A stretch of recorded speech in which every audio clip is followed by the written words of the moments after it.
সাবধান, দেশের আবহাওয়া পরিস্থিতি চরম আকার ধারণ করছে। আজ রাতের মধ্যেই দেশের বিভিন্ন অঞ্চলে আঘাত হানতে পারে প্রলয়ঙ্কারী কালবৈশাখী ঝড়। দেশের 10টি জেলায় জারি করা হয়েছে রেড অ্যালার্ট। আসসালামু আলাইকুম, বিডি ওয়েদার লাইভের ব্রেকিং আবহাওয়া আপডেটে আপনাদের স্বাগত। আগামীকাল রবিবার 28 জুন দিনভর কেমন থাকবে দেশের আবহাওয়া, কোথায় কোথায় রয়েছে বড় ধরনের বিপদের শঙ্কা, বাংলাদেশ আবহাওয়া অধিদপ্তরের সর্বশেষ স্যাটেলাইট তথ্য নিয়ে আমি আছি আপনাদের সাথে। বিস্তারিত জানার আগে ভিডিওটিতে একটি লাইক দিন এবং নতুন হলে চ্যানেলটি এখনই সাবস্ক্রাইব করে রাখুন। শুরুতেই নজর দিচ্ছি দেশের উত্তর ও উত্তর পূর্বাঞ্চলের দিকে। টানা বৃষ্টি ও পাহাড়ি ঢলে সিলেট, সুনামগঞ্জ, রংপুর ও ময়মনসিংহের বন্যা পরিস্থিতি ক্রমশ ভয়ঙ্কর রূপ নিচ্ছে। আবহাওয়া দপ্তরের সর্বশেষ সতর্কতা অনুযায়ী আগামীকাল রবিবারও এই অঞ্চলগুলোতে মাঝারি থেকে অতি ভারী বর্ষণের প্রবল শঙ্কা রয়েছে। সুরমা ও কুশিয়ারা সহ প্রধান নদীগুলোর পানি বিপদসীমার অনেক উপর দিয়ে বইছে। আগামী 24 ঘণ্টায় পানি কমার কোনো সম্ভাবনা নেই, উল্টো নতুন নতুন এলাকা প্লাবিত হতে পারে। তাই নদী পাড়ের মানুষদের আজ রাতে গবাদি পশুসহ নিরাপদ আশ্রয়ে সরে যাওয়ার জন্য বিশেষভাবে সতর্ক করা হচ্ছে। এবার আসি রাজধানী ঢাকা ও দেশের দক্ষিণাঞ্চলের কথায়। কাল রবিবার ঢাকা, খুলনা, বরিশাল এবং রাজশাহী বিভাগে আবহাওয়া বেশ অস্থির থাকবে। সকালের দিকে মেঘ রোদ্দুরের দেখা মিললেও দুপুরের পর যে কোনো সময় আকাশ ঘুটঘুটে কালো করে নেমে আসতে পারে ক্ষণস্থায়ী কিন্তু তীব্র কালবৈশাখী ঝড়।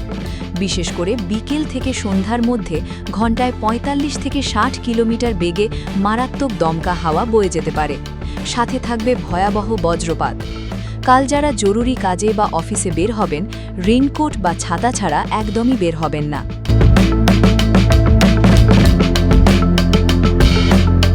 প্রিয় দর্শক, বঙ্গোপসাগরের অবস্থা এই মুহূর্তে অত্যন্ত উত্তাল।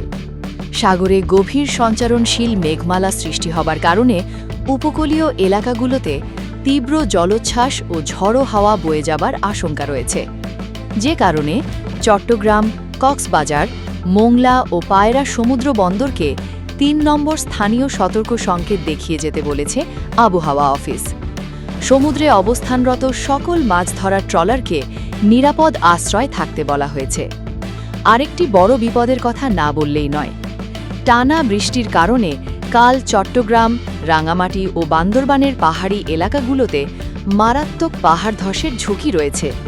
পাহাড়ে বসবাসরত ভাইদের এখনই নিরাপদ স্থানে সরে যাওয়ার বিনীত অনুরোধ করছি। আগামী কয়েকদিন কেমন থাকবে পরিস্থিতি? আবহাওয়াবিদদের মতে আগামী অন্তত 3 থেকে 4 দিন মৌসুমি বায়ুর এই তাণ্ডব সারা দেশে অব্যাহত থাকবে।